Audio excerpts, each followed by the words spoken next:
यहीं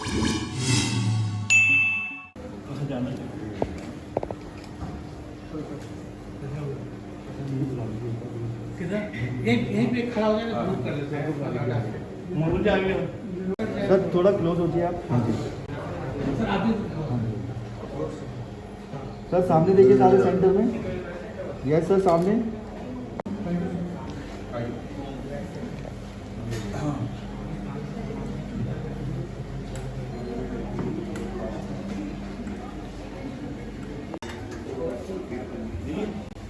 सामने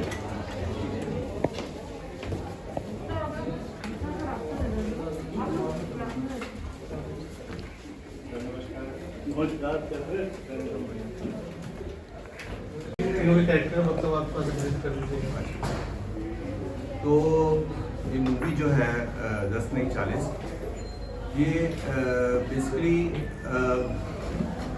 जो एल्डरली लोग होते हैं उनके जैसे आपने कई मूवीज़ देखी होंगी एल्डरली लोग को लेके अवतार वगैरह इस टाइप की मूवीज़, तो वो मूवीज़ थी जिसमें कि ये दिखाते थे बच्चे ठीक नहीं हैं और माँ बाप के साथ अच्छा नहीं करते हैं और माँ बाप को ओल्ड एज होम में भेज देते हैं, उस टाइप की मूवीज़ थी। लेकिन एक चीज़ जो कि उससे कहीं ज़्यादा कॉमन है, जो कि अनटच थी अभी तक, वो ये कि बच्चे आपके ठीक हैं, वैसा नहीं कि बहुत ख़राब है, लेकिन तब भी बच्चे जो है एक माँ बाप की एक बहुत इंपॉर्टेंट जो प्रॉब्लम है, जो लोनलीनेस है, उसको समझ नहीं पाते। तो ये उस पर बेस्ड है कि बच्चे अपने काम में बिजी हैं और माँ बाप बेचारे दिन भर खाली बैठे रहते हैं। वो रात को आके एक दो शब्द बात करेंगे या नहीं करेंगे, और जो भी एल्डरली लोग हैं वो पूरे दिन अकेले रहते हैं, टीवी देखते हैं, फ्रस्ट्रेटेड होते हैं। तो इससे क्या होता है कि वो जो यंगस्टर्स वर्ड यूज़ करते हैं सटियाग है, वो उनमें क्वालिटी लोगों को लगती है। वो इरिटेबल होते हैं, बड़बड़ करते हैं, ये सब करते हैं। उसके पीछे लोगों को ये नहीं पता कि क्या रीज़न है, और उसके पीछे ये रीज़न होता है कि वो बहुत अकेले हैं, उनके साथ कोई बात करने वाला नहीं है, उनको टाइम चाहिए कोई स्पेंड करे। आप देखो तभी वो अपने ग्रैंड चिल्ड्रन के साथ बड़े खुश रहते हैं, क्योंकि बच्चे जो होते हैं बहुत टाइम देते हैं, और बच्चे भी उनके साथ ज़्यादा खुश रहते हैं क्योंकि वो टाइम बच्चों को भी ज़्यादा देते हैं। तो ये लोनलीनेस वाली चीज़ है, जिससे कि मूवी का ये कंसेप्ट है कि ये दिखाया है कि जो लीड है वो इरिटेट रहता है इन लोग से, क्योंकि ये हर वक्त कुछ ना कुछ ऐसी उठपटांग हरकतें करते हैं। तो फिर बाद में ये देयर अ चेंज, उसके दिमाग में चेंज आता है, एंड देन ही रियलाइजेस कि उसकी जो सिस्टर इन लॉ है वो उसको रियलाइज़ कराती है कि ये जो सारी चीज़ों के पीछे रीज़न क्या है। रीज़न है कि वो बहुत अलग अलग अकेले हैं, कई बार उनकी हेल्थ प्रॉब्लम्स उनको बहुत तंग करती हैं, और कई बार उनको ये लगता है कि अब तो ज़िंदगी के ज़्यादा साल नहीं रह गए, 10 साल के करीब ज़्यादा से ज़्यादा ज़िंदगी है, अब इतनी कम ज़िंदगी है। तो उनके दिमाग में ना एक टेंशन रहती है कि अब पता नहीं हम लोग कब अपने क्लोज वालों को छोड़ के जाना पड़ेगा। और कईयों की ऐसा होता है स्पाउस, हस्बैंड है तो उसकी वाइफ की डेथ हो गई है, या वाइफ है तो हस्बैंड की डेथ हो गई। तो ये सारी चीज़ें जो होती हैं उनको बहुत ज़्यादा डिस्टर्ब करते हैं। तो इसका एक हमने बहुत अच्छा सोल्यूशन दिखाया है। Instead of old age home हम लोगों ने डे केयर सेंटर का कंसेप्ट दिखाया है, जिसमें कि एल्डरली लोग सुबह से जाके शाम को वापस आ जाते हैं। तो उससे क्या बच्चों को भी खराब नहीं लगेगा, कि उनको ये फीलिंग नहीं होगी कि हमने अपने माँ बाप को जो है ओल्ड एज होम में भेज दिया। और साथ ही जो एल्डरली लोग हैं जब अपने बच्चे काम में बिजी हैं तो वो लोग भी अपने आप को इन्वॉल्व रखेंगे, तो अपने ग्रुप के लोगों में मिलेंगे और इंटरेक्शन करेंगे, हंसी मजाक खेलेंगे, कुछ छोटे मोटे गेम्स खेलेंगे, तो वो पूरा दिन उनका इन्वॉल्व हो जाएगा और वो बहुत एनर्जेटिक होकर वापस घर आएंगे। तो मूवी में हमने कंसेप्ट में ये दिखाया कि एक नॉर्मल आदमी जो है उसकी ज़िंदगी, जैसे मान लीजिए आप उसने 40-50 साल की ज़िंदगी जी है, तो एक्चुअली जो है उसने 40-50 साल की जो ज़िंदगी जी है उसमें ज़्यादा से ज़्यादा एंजॉयमेंट वाले साल मैक्सिमम 10 साल आप मान लो, क्योंकि वो लगातार अपनी लाइफ में कहीं ना कहीं किसी चीज़ में इन्वॉल्व है, वो लगा हुआ है, जूझ रहा है अपनी ज़िंदगी से। तो एक्चुअली उसने सिर्फ 10 साल जो है एंजॉय किया। अगर ये कंसेप्ट एक एल्डरली आदमी को समझा दिया जाए कि भाई आपकी ज़िंदगी अब रिटायरमेंट की हो गई है, अब आप जो है कोई काम नहीं है, कोई सरदर्दी नहीं है आपकी, वो चीज़ें खत्म हो गई हैं। तो आप अगर चाहो तो पूरी ज़िंदगी को एंजॉयमेंट के फॉर्म में आप जी सकते हो। तो आपकी ज़िंदगी एक 40 साल आदमी जिसने 40 साल जी है ज़िंदगी, उसके बराबर हो जाएगी।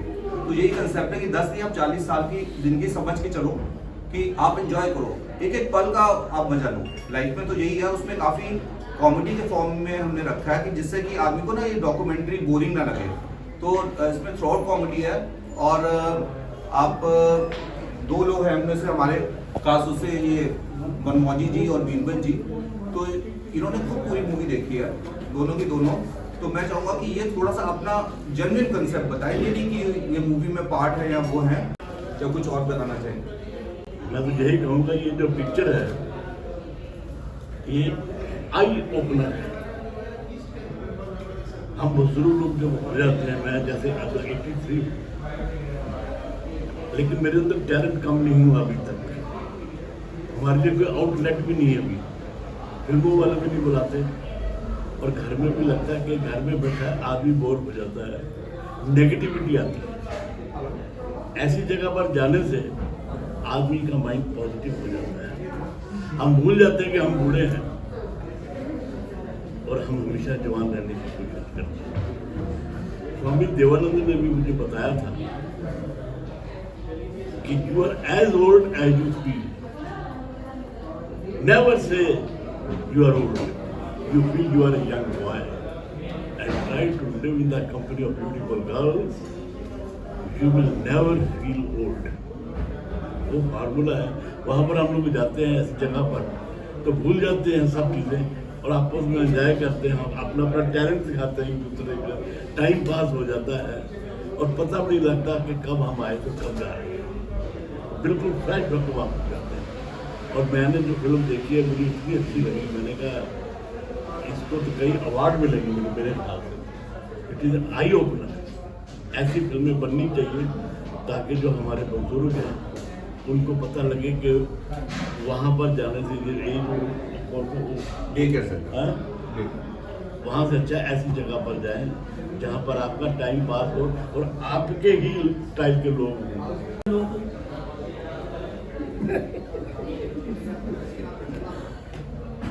एक सीन में ये मुझे पूछते हैं कि तेरी आधी मूड क्यों है? मैं जब मैं जवान था, जब मैं हैंडसम था, मेरी कुछ डिमांड थी तो कुछ लड़कियों ने चुम्मियाँ ले लेके मेरी आधी मूड साफ कर दी। इतना बहुत अच्छे पंचेज हैं, मैं आपको बयान नहीं कर सकता। सर कहीं ना कहीं अपने समाज को एक मैसेज देने के साथ साथ कहीं ना कहीं टारगेट करो हर एक को। डेफिनेटली उनको समझना चाहिए जो सीनियर्स भी हैं कि यार ये हमारे साथ काम करते थे, इन्होंने पता नहीं कोई भी एक्टर शायद नहीं बचा होगा जिनके साथ काम नहीं किया। उनमें से कई एक्टर्स हैं जो सीनियर्स वाले बहुत अच्छी वेल ऑफ है। अब उनको ये फील तो होना चाहिए कि यार इन लोगों को काम मिला है। और मैं आपको बता रहा हूँ इनके साथ काम करने में ना बहुत ईजी है कंपेयर टू न्यू कमर। मैं आपको बता रहा हूँ एक सीन है जब हम लोगों ने एक कार की, शायद सबसे कॉमिकल सीन है मूवी का, जो कार में इनको मैं लेके जा रहा हूँ, वो कार का सीन है, बहुत लंबा है। और उस सीन में हम लोगों ने फार्म हाउस में शूट की थी और इतनी ज़बरदस्त सर्दी थी और उस सर्दी में हमें हर बार डर लगता था कि पता नहीं लोग कुछ हो ना जाए, ये 80 के आसपास इनकी एज है और इनको हम शूट करा रहे हैं, बाई चांस हुआ तो हमारी सर्जरी हो जाएगी क्योंकि मैं कोई डॉक्टर हूँ। तो अब एज अ डॉक्टर मुझे स्ट्रोक और ये हार्ट अटैक और ये सारी चीज़ें दिमाग में आ रही थी। लेकिन ये पूरे 4 बजे तक इन्होंने पूरी एक्टिवली काम किया। और इनके साथ सबसे बड़ा एडवांटेज है कि एक्सपीरियंस इतना है कि इनके साथ रीटेक की जरूरत ही नहीं पड़ती है। दूसरी बात क्या है कि मैं इसमें बिलीव नहीं करता हूँ, जैसे इनको डायलॉग बता दिया ये उसको इम्प्रोवाइज कर लेंगे, अच्छा कर लेंगे, रटाने की जरूरत नहीं होती है। तो ये सीनियर एक्टर्स का बहुत फायदा है अगर लोग ले। लेकिन प्रॉब्लम क्या होती है कि मैं आपको बता रहा हूँ कि एक बार हमारे जो असिस्टेंट वगैरह डायरेक्टर्स वगैरह थे वो बताते थे कि बीरबल जी और मनमोजी जी को हमने कास्टिंग वालों की ना लाइन में लगे हुए देखा। अब हम लोगों को बड़ा खराब होता था इतने सीनियर आदमी कास्टिंग लाइन में लगे। आप बताओ ये लिमिट है कि इनको कास्टिंग लाइन में वो करते हो। अच्छा कास्टिंग वालों को पता भी नहीं होता कि ये कभी पुराने एक्टर थे क्या थे, वो जैसे नॉर्मल लोगों से ना बदतमीजी से बात करते हैं वैसे ही इन लोगों के साथ भी करते हैं। तो एक ह्यूमिलिएशन इनको फील होता है। शायद कामयाब मूवी में यही चीज एक दिखाई भी है उन्होंने ना कि ये ऐसा ह्यूमिलिएशन ये नेचुरल है, ये होता है इन लोगों के साथ। मोस्टली जो है सोशल मीडिया पर ज़्यादा डिपेंड करने लगे हैं। इवन जो ऑडिशंस होते हैं ना उसमें पूछते हैं कि जिसकी 50,000 से ऊपर इंस्टाग्राम में फॉलोअर्स हैं वो अप्लाई करें। तो डज दैट मीन बंदा बहुत ज़्यादा योग्य है? आप सोचो ना खुद ही इस बात को। आपने इंस्टा पे फॉलोअर्स बढ़ा लिए और आप अच्छे एक्टर कहलाने लग जाओगे क्या? नॉलेज तो होनी चाहिए ना। अच्छा, मेरे को क्या, मैं पहली बार जब डॉक्टर साहब मिलने गया तो इन्होंने कहा यार ओल्ड एज होम के ऊपर फिल्म है और तुमको अच्छा करेक्टर, इसमें बड़ा करेक्टर करना है। तो मेरे को पहले तो रियलाइज हुआ यार मुझे बुढ़ा समझ रहे हैं। तो आप कह रहे हो, आपने मुझे कहा था He is less than 60. लेकिन less than 60 years है। लेकिन वो जिंदगी थपेड़े से खा के सब बुझा गया, वो एक अलग चीज़ है। लेकिन मुझे पहले महसूस हुआ ऐसा, फिर बाद में जब स्क्रिप्टिंग आई तो ये तो बड़ी इंजॉयबल चीज़ है। और ये डॉक्टर साहब को फायदा ये है कि ये खुद ही उसको उसमें पंचेस क्रिएट करना भी चाहते हैं और आइडियाज भी ले लेते हैं। मैं आपको बताऊं कि काफी मूवीज जो है ना, मैं जो बनाता हूँ वो कितना चीजें मैं सेट पे चेंज करता हूँ, कितनी चीज सेट में सोच के मैं करता हूँ। उसका रीजन है कि जो आदमी है ना, जो पर्सनैलिटी है, उसको आप समझोगे ना तो उसके हिसाब से आपको डायलॉग्स उसके हिसाब से सीन क्रिएट करना होता है। जैसे मनमोजी जी है, इनका एक अलग स्टाइल है एक्टिंग का, तो इनको वैसे रोल आपको देना पड़ेगा। बीरबल जी का अलग है। तो ये डायरेक्टर का काम होता है कि आप समझो और उसी हिसाब से इनको रोल दो।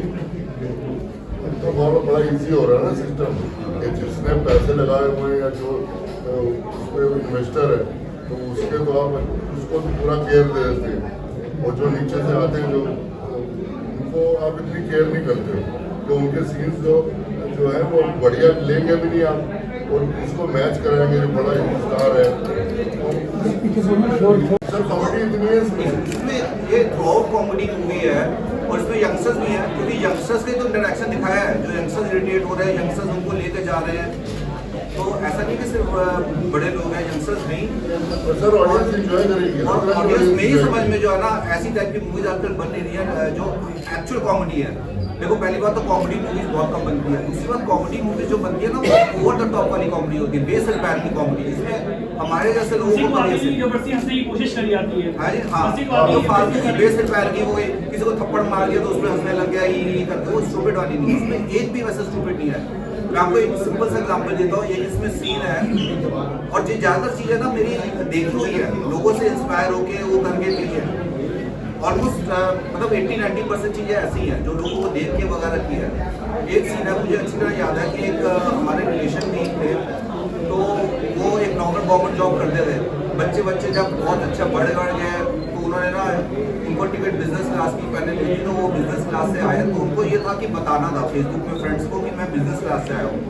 तो उन्होंने कहा देखो मैं यूके से आया हूँ और मुझे 16 घंटे लग गए जबकि मैं बिजनेस क्लास से आया हूँ।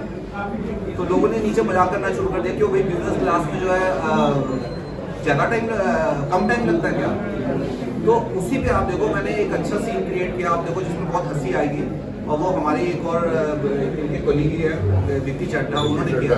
हाँ, वो किया बहुत अच्छी तरह से, वो एग्जीक्यूट किया आपने। तो ऐसी चीज़ें उन्होंने जी सर, आपने कुछ बताया बीरबल सर के साथ इस समय काम करके कैसा लगा, कितनी दोनों तीनों की जो आपकी जोड़ी थी उस टाइम कैसी केमिस्ट्री रहती थी, सेट्स पर कितना मजा आता था, और अपने आप क्या कहेंगे इस फिल्म में?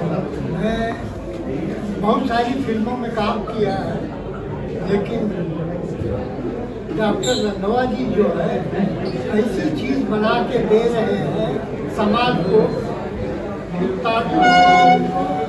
ऐसी फिल्में किसी ने नहीं बनाई। बुजुर्गों के ऊपर जो कष्ट होते हैं उनका जीवन, उसको जो दर्शाया है, कॉमेडी भी लाए हैं, सीरियस भी लाए हैं, गाने बजाने सब कुछ है। लेकिन एक ही चीज़ है कि उसमें बुजुर्गों को एक सहूलियत मिले, उनको आराम मिले, उनको वहाँ पर ज्ञान मिले, इस तरह से जिए और जैसे पूरी जिंदगी अपनी बिताए। क्या मुसलमान, क्या सिख, क्या ईसाई, हम सब हैं भाई भाई। प्यार बांटते चलो, हे प्यार बांटते चलो। प्यार है जिंदगी की निशानी, ये बुजुर्गों का कहना है यारो। एक ही साथ के तार हैं सब, हमको मिलजुल के रहना है यार।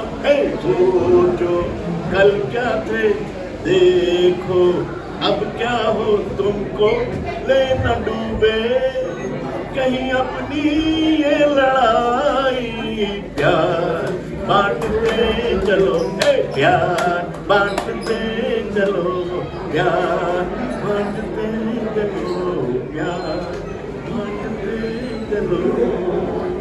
ये आइडिया कहाँ से आया इस मूवी को बनाने के लिए? आइडिया तो देखो, मैंने आपको बताया ना, हमारा मैं एक डॉक्टर हूँ और मैं इस लाइन में सिर्फ इस चक्कर में आया हूँ कि मैसेज वाली मूवी बनाऊँ। तो मेरा एम हर वक्त रहता है, और मैसेज भी मैं ऐसी चीज़ को लेता हूँ जो मास लेवल पे करे। पहली मेरी मूवी थी मुस्कुराहटे, वो भी मैसेज वाली थी। वो थी जो कि शायद इंडियन कल्चर को इतना ज़्यादा समझ ना आए, वो थी एक्स्ट्रा मैरिटल रिलेशंस। आजकल जो है ना, आप गूगल करके देखो, लिखा है 80% लोग जो है एक्स्ट्रा मैरिटल रिलेशन में इन्वॉल्व है, 80%। लेकिन उसमें लिखा है कि 80% के बावजूद जो है डाइवोर्सेस जो है उनमें से 1% में है। मतलब डाइवोर्स रेट अभी भी उतना नहीं है, लेकिन इतना ज़्यादा इन्वॉल्वमेंट है। अब ये जो है ब्रेकअप्स वगैरह इतने कॉमन हो गए, वो सारी चीज़ें हो गई। तो उसमें मैंने मूवी में ये दिखाया था कि आप जो है ये चीज़ों को, एक प्रॉब्लम क्या है कि लाइफ मोनोटोनस हो जाती है तो लोग अट्रैक्ट हो जाते हैं, बट वो टेम्परेरी फेज है। वो मोनोटनी भी जो है ना, नए आदमी जो आएगा उसके साथ भी आदमी कुछ दिनों में चढ़ जाएगा। तो आप थोड़ा सा सब्र रखो दोनों और मैनेज करो, क्योंकि डाइवोर्सेस नहीं होने चाहिए। डाइवोर्सेस जो है ना वो बहुत ज़्यादा सीरियस होते हैं, उसमें बच्चे भी इफेक्ट होते हैं, पेरेंट्स भी इफेक्ट होते हैं, बहुत बड़ी चीज़ होती है। उसी तरह ये फिर मैंने कॉमन प्रॉब्लम देखी कि लोनलीनेस में खुद ही, पहले तो खुद ही इरिटेट होता था लोगों पे, आज से कुछ साल पहले कि यार ये हर चीज़ में पंगे करते हैं, कोई काम नहीं है इनको, ज़्यादा सी। अच्छा वो क्या होता है, फ्री होते हैं, वो किसी ना किसी से बात करने का ना वो रास्ता ढूंढते हैं। तो बात करने का, चाहे वो पंगे के फॉर्म में हो जाए, बट वो they are searching for someone to talk. अगर यही लोग, इनकी एनर्जी पॉजिटिव वे में हो जाए तो इनका जो एक्सपीरियंस है ना उससे बहुत फर्क पड़ जाएगा। तो इनकी नॉलेज है, इनका एक्सपीरियंस है, अगर इनके साथ बैठ के जैसे बच्चे इंटरैक्ट करें, वो कुछ करें, तो they can guide to a great extent. लेकिन लोग कहते हैं बुढ़ा क्या होगा, दिमाग खराब हो गया, सटा गया, ये क्या बताएगा, that is what they do. जबकि आप देखो ओल्ड एज के ये राम जेठमलानी जो है, कभी 90 ईयर्स तक तो एज अ लॉयर वो प्रैक्टिस कर रहे थे। तो ऐसा नहीं है कि वो ओल्ड एज वाले आदमी कर नहीं सकते, कर सब सकते हैं। लेकिन हमें ना ये थोड़ा सा करना है। और नहीं समझ में आता ये मूवी थोड़ी सी भी लेवल तक, हाई लेवल पे आ जाए तो कम से कम डे केयर सेंटर्स वगैरह खुल सकते हैं ज़्यादा। और इतने पैसे वाले लोग हैं वो इजीली फंड कर सकते हैं डे केयर सेंटर्स को, और फंड कर देंगे, कुछ खुल जाएंगे, कुछ और अपने आप लोग खोल लेंगे। कम से कम एक टाइप का क्लब वगैरह होगा जहाँ ये लोग पूरा दिन बिता तो पाए, घर में ही बैठे रहते हैं सारे के सारे। आप देखो सिर्फ बड़ी बड़ी सोसाइटीज होती है, उनमें थोड़े बहुत क्लब वाले हैं, एक एवरेज आदमी के लिए कुछ नहीं। मस्ती करते हैं पूरा थ्रू जो है, आप सेकंड हाफ में देखोगे आप ये मस्ती कर रहे हैं लोग। पहला कंसेप्ट में दिखाया है कि आदमी क्यों इरिटेट हो रहा है, वो समझ नहीं पा रहा है कि जब जरा रोज रोज की प्रॉब्लम जो है। और सेकंड में हमने ये पार्ट दिखाया है कैसे मस्ती एंटरटेन करके ये लोग अपनी जिंदगी को बिता रहे हैं और कितना एंजॉय कर रहे हैं। और एक मैसेज मैंने एंड में ये भी देखा है कि आप जो है ना रिटायरमेंट के लिए किसी को ना कहो। रिटायरमेंट जो है बिल्कुल आप फाड़ के फेंक दो, there should not be any retirement. जब तक आदमी की आखिरी सांस है उसको कहो किसी ना किसी चीज में इन्वॉल्व रहे, खाली ना बैठे। जो खाली बैठता ना आदमी, डिप्रेशन फ्रस्ट्रेशन आती है। तो आप इन्वॉल्व रखो, किसी को ये ना कहो। नॉर्मली क्या करते हैं बच्चे ऐसा कर देते हैं कि आप जो है, हमें याद है कि हम अल्ट्रासाउंड की ट्रेनिंग देते हैं। हमें याद है कि एक दिन एक डॉक्टर का ही फोन आया, यंग डॉक्टर का, कि मेरे पापा जो है ना वो 70 ईयर्स के अब हो गए हैं, तो वो कह रहे हैं कि नहीं मैं ट्रेनिंग करूंगा, मैं बोर हो रहा हूँ, मैं कुछ नया करके करना चाहता हूँ। तो आप उनको कहो कि समझाओ कि ना जाए, अब आपकी उम्र नहीं है। तो ये कंसेप्ट जो है ना बच्चों से हटाना चाहिए कि ऐसा नहीं है उनकी उम्र नहीं है। अरे उम्र क्या नहीं है, अभी तो उम्र है जो अपने काम करने दो, जो उनका मन आ रहा है, इन्वॉल्व रहे वो किसी चीज में। अगर आप ये सोच लो कि आदमी पैसों के लिए काम करता है, जो बड़े बड़े करोड़पति क्यों कर रहे हैं, अमिताभ बच्चन क्यों मूवी अभी तक कर रहा है, तो दिन रात कर रहा है वो, इधर से उधर, कभी एक शूट से दूसरे शूट, क्योंकि उसको काम मिल रहा है, वो एंजॉय कर रहा है, वो कर रहा है, इन्वॉल्व है। इसलिए देखो आप देखो अमिताभ बच्चन को कितनी बीमारियां हैं, कई सारी बीमारियां, लेकिन वो तब भी फिट चलता है क्योंकि उसके अंदर हाई है, एक हाई फीलिंग है कि लोग एक्नॉलेज कर रहे हैं, वो मिल रहे हैं, जा रहे हैं। तो वो चीज़ है। एक आदमी जो है अच्छा फिट भी होगा ना, और उसको काम नहीं मिलेगा, कमरे में बैठा रहेगा, फ्रस्ट्रेटेड बीमार सा हो जाएगा थोड़ा सा।